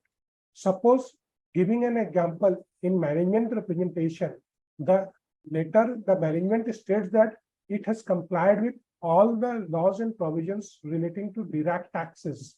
And we see the website of TDS or income tax, and we find that there are notices issued by the department for non-compliance, like non-filing, claiming of wrong deductions or short deduction of TDS, etc. Then that letter itself is in on doubt. So obtaining management representation letter is an audit evidence, and we have to test it whether that representation letter is okay or not. Now coming to the essay which we are talking today, essay 250. Herein we are taking the portion of management representation where the management says that these are the direct laws applicable and these are the indirect laws applicable to the organization, and deliberately management does not highlight professional tax. Therein, professional tax is applicable almost in all the states except Delhi in India. Now in Delhi, if management is not giving about professional tax, then it's okay. But in Assam, it is applicable. And the entity has not taken the registration, and in MRL, they are silent. That means MRL itself is not correct. Then we should again resort to write to the management whether it is an oversight or deliberate wrong declaration given to us. In that way, MRL should always be tested before keeping it as an audit evidence in our audit documentation file as per SA 230. In this way, we should document. And next, when we talk with the management while audit planning, we come across all the relevant laws, etc. applicable to the entity, and which can be verified by MR3 secretarial audit report also. We should cross-check with MR3 secretarial audit report of the previous year with the management representation, with the declarations given to them, whether they have elaborated and listed all the applicable laws or not. Then after that, how internal controls are functioning, whether such laws has been complied with or not, that documentation we should do as an audit working paper, that there are 10 number of laws, say Shop and Establishment Act. Primarily, it requires that on a particular day in a week, there should be the weekly holiday. There is also a provision that if you want to open 7 days a week, into 365 days a year, you have to take a particular, again, license with that Shop and Establishment Act. And you have to give a requisite fees. If the management says that they are open 365 days and they have not complied with that regulation, then that is a non-compliance. We should first ask that they should come and comply with that and they should pay the regulatory fees. And if they deny, then we have to resort for reporting. And reporting will depend on the materiality concept and how they are coming forward, whether they are stopping us from reporting or not, in accordance with SA 705. Hope this clarifies how the document is to be made and placed in our current and permanent working files of audit documentation. Yes, sir. It really helps. It really helps to understand and clarify a lot of things around documentation. Now, I also wanted to ask. I know that this ideally should not be the case, but let's say since NOCLAR provisions fall in place, it is part of Code of Ethics, which means we have to mandatorily apply. We have to comply with it, be it we are as an employee or as an auditor. So, but still, I wanted to understand, ma'am, what if the member fails to comply with the NOCLAR provisions as an employee or as an auditor? If you can throw some light on that. So certainly, and it's really, really important thing that what if it's not we don't comply to this because everywhere we are saying that we should be complying, we should be complying. What's the consequence if somebody is not complying with this? So first of all, if you find yourself in a situation where whether you are employed by a company or you are in practice and you fall in a situation where inadvertently you have non-compliant of a particular adherence to the non-compliance with the laws and regulations. In that case, first of all, you should immediately reach out to the appropriate authority in the organization that this is what has happened, right? First of all, please go and highlight it to them. And as per the firm, if you are working in a firm, if you are a partner in a firm, if you are an employee in the firm, and you observe this, that this non-compliance has happened, in that case, appropriately communicate, and then what remedial action is to be taken, so that has to be taken. If you don't comply, you don't inform, no remedial action has been taken in consultation with the appropriate authority, in that case, I would say on a lighter note that you are very brave-hearted, because then you are exposing yourself to violation of the code of ethics of the institute and the corresponding consequences that is being taken as a violation of the code of ethics or the code of conduct. So there will be disciplinary action that can be taken against the person who is not in compliance with these provisions. So as I said, we shouldn't be so brave-hearted that if we have fallen into such situation, we don't reach out to appropriate authority and take appropriate action. Reach out to the appropriate authority, inform them, do whatever remedial action is required to be done, and then ensure that these non-compliances are not happening going forward. Absolutely, ma'am. So if you wanted to have a peaceful sleep, don't just sit and wait. Just do the right steps, and I'm sure it will going to help everyone. Yeah. Okay. With this, I'll move to something on reporting part, right? So Naveen sir, this is more specifically to you. As we know that we have a reporting requirement in CARO also. Section 143 of the Companies Act already talks about if, let's say, auditor came across a situation to where he has reasons to believe that an offense of fraud which involves or is expected to involve individually an amount of INR 1 crore or more being committed by the companies or on the company, he must report that matter to the central government, right? So, considering NOCLAR now into place and we need to see everything very holistically, is it right to interpret that, let's say, if now the reporting on frauds would be applicable even lesser than 1 crore, or is our scope being extended to the fact to say that as and when anything that came across to us, be it a very small amount of fraud, it has to be evaluated? Is it the right understanding that we are carrying here? Yeah, this is a pertinent question in the current position and scenario and the environment in which the businesses are operating. I will answer this question in parts. First, the requirement of SA 250 while we are conducting the audit of historical financial statements as an auditor engaged in SON service, wherein SA 250 along with SA 240 governing the fraud comes into place. Herein, while conducting the audit, the auditor comes to such transactions which are suspectable in nature and that can be a fraud. Now the obvious question is whether auditor is supposed to term a suspicious transaction as a fraud or not. Wherein if auditor declares a transaction fraud by himself, then there is numerous government responsibilities, etc. on the auditor. He has to prove it in court of law also. My understanding here is if a transaction is suspectable transaction relating to the fraud, then the auditor should term such transaction as suspected transactions leading or misleading to a fraud, and first and foremost, irrespective of the amount involved, whether it is more than 1 crore or less than 1 crore, he should report it within 2 days of occurrence to those who charge with governance and wait for their reply. The maximum time under Section 143 of Companies Act is defined as 45 days for the frauds involving an amount more than 1 crore.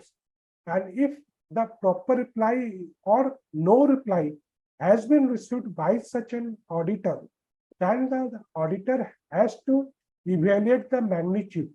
If reply is received, he has to evaluate whether reply is proper or not.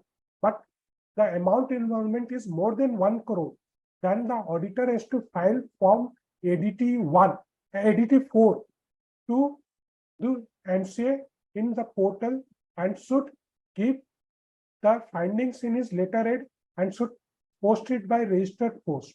Now, if the amount involvement is less than 1 crore, then he should report to the audit committee if there, not to the board of directors if audit committee is not there. And the board is required to report such instances in their board report.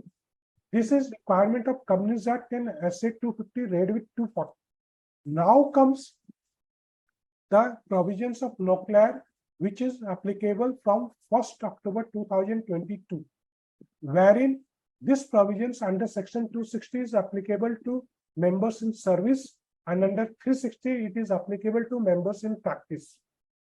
SA 250 requirement read with 240 is related to the audit of financial statements, but in NOCLAR, SA 250 requirement is not there, which means I am going to an entity for any other engagement, be it audit under Income Tax Act, now redundant audit under GST or specific compliance reporting, and we come across any type of such fraudulent transaction, we are outside the scope of SA 250.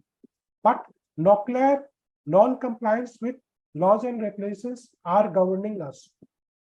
So in such scenario also, if the amount is more than 1 crore, we have to report to the central government in the process and procedure given in sub-rule 13 of Auditors rules. And whereas the amount involvement is less than 1 crore, we have to report to the management or those who charge with governance. But non-reporting cannot be there if you come across such suspected transactions in the financials in any type of engagement we are going into the entity. The basis of such is that the expectation of the society at a large, the auditors should act independently with integrity and high standards.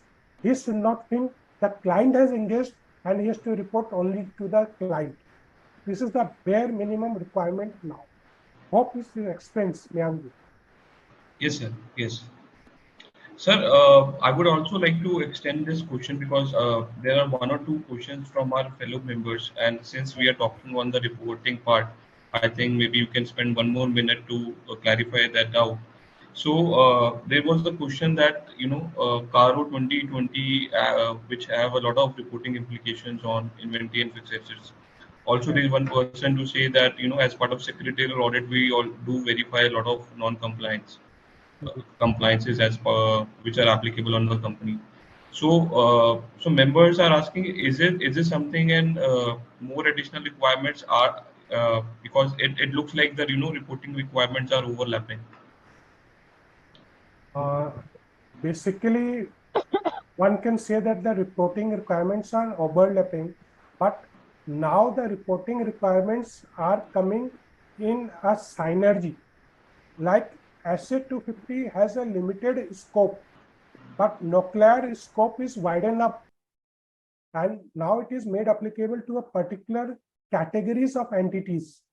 But going forward, it will be applicable to all the entities. Now, the question which the fellow member asked about is compliance with the CARO reporting. Under CARO, what the government has said, in my understanding of revised CARO, is they are protecting the interest of stakeholders by making more questions. There is one question in CARO wherein entity has taken a cash credit on the basis of hypothecation of stock, and he is supposed to give monthly stock statement confirming to draw the drawing power with the limit which the entity is supposed to enjoy. In earlier practices, what the entities used to do, they used to keep the limit at par with the drawing power and used to give a stock statement which is not in line with the books of accounts. They declare in the stock statement, say the stock is of 2 crores and get the limit for 1.50 crores. But such stock statement, now the auditor has to check and see that monthly stock statement is in line with the books of account or not. Now, the physical stock, there is a process which the management should continuously at a regular interval should carry out in the organization. The auditor should ensure the process of carrying out the physical inventory is correct and in line with, and if there is any discrepancy, it has to be reported in the financials. In such manner, the reporting of CARO has been enhanced and the reporting requirements are in line with. So we have to go by the NOCLAR provisions also.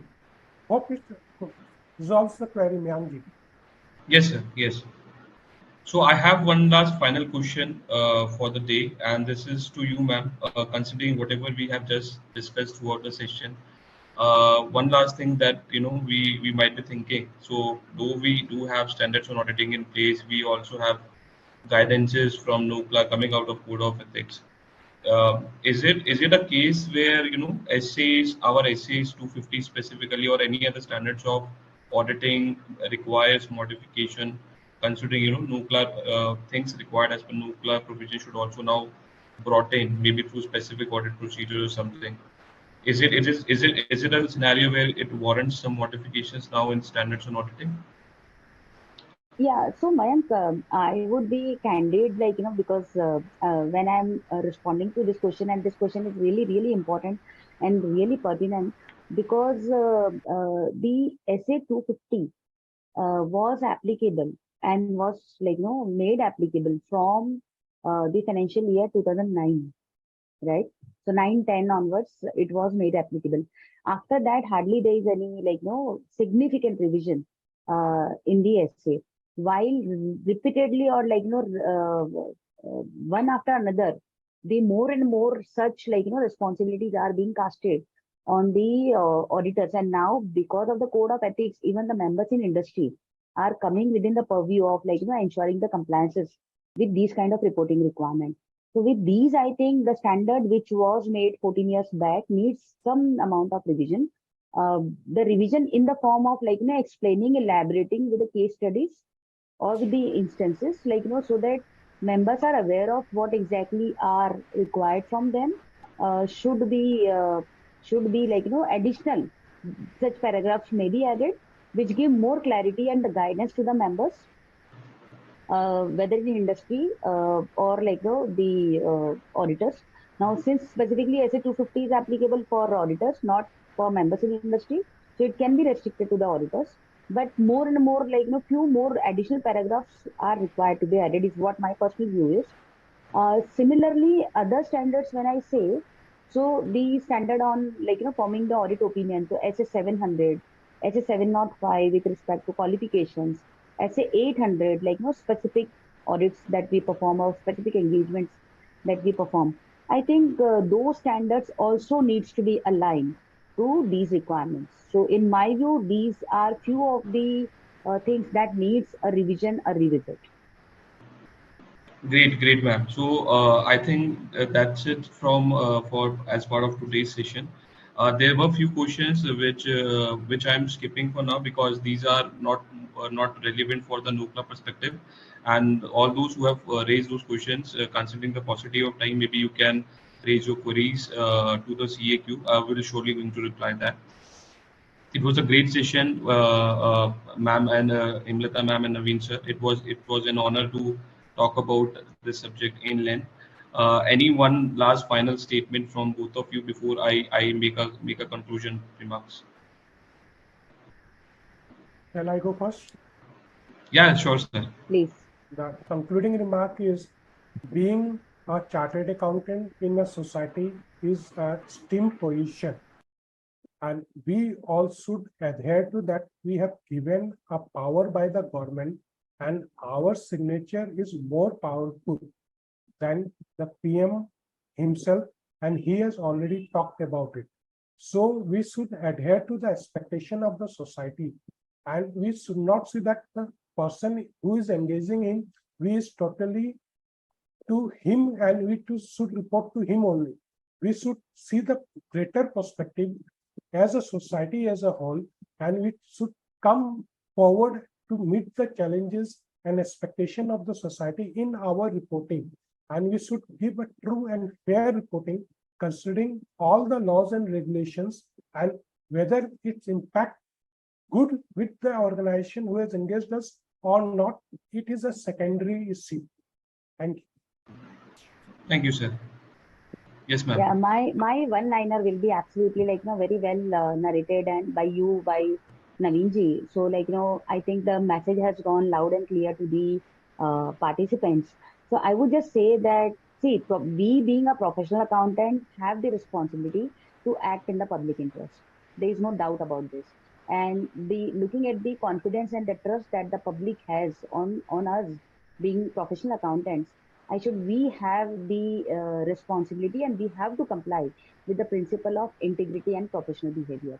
And this is just one of the overall we behaving in these manners. So this is one of the tool that if we encounter something while discharging our professional duties, then it is our responsibility that it is highlighted at appropriate level, and it is taken to the conclusion.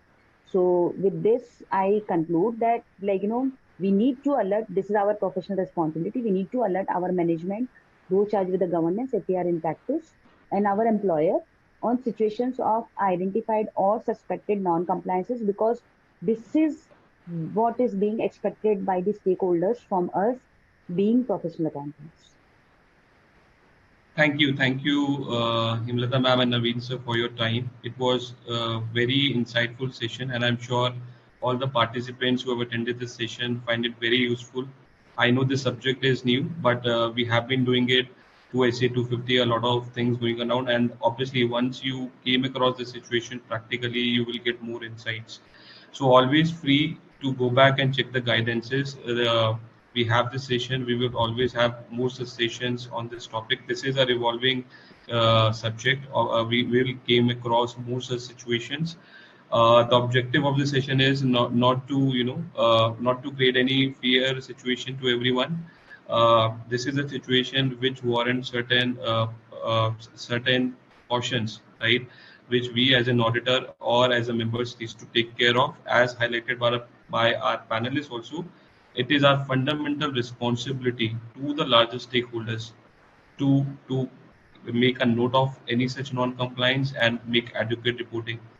I would like to conclude with saying, let's say if we are walking on a road, right, there would be chances of an accident. But if we are wearing helmets, if we are following proper rules, right, the chances would be very bare minimum. So as said, NOCLAR provisions are there. There will be non-compliances. There will be people's companies who will be violating laws.